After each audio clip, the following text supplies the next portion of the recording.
tere head inimesed, septembri lõpus 26.–28. toimub Ida-Virumaal seiklusfest ja see on esimene omalaadne ja mina olen sattunud seda läbi viima. Aga selleks, et te teaksite, mis teid siin seiklusfestil ees ootab, teeme väikese tuuri.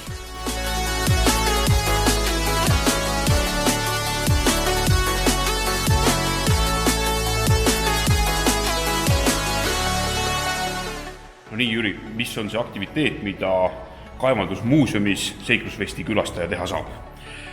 Vaat siin on meil niisugune asi, et kui on tegemist koolilastega, siis koolilastele vast läheb rohkem peale kõik see meie töötav tehnika ja rongisõit. Praktika näitab, et täiskasvanud küsivad rohkem sellest, mida on põlevkivist valmistatud ja kuidas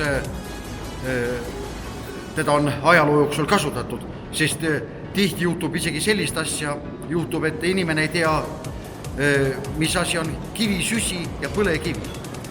On inimesi, kes arvavad, et meil siin on kivisüsi, et see on üks ja seesama põlevkiviga, aga need on ikka kaks eri asja. Nii et selle väikese tiiru käigus saab need kõik järgi küsida ja selle info teada? Jah, seda küll.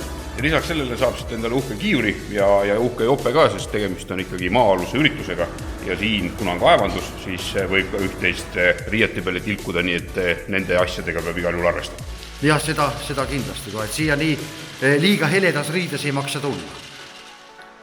Väga hea ja lisainfot ning pileteid saab seiklusfesti lehe pealt seiklusfest.ee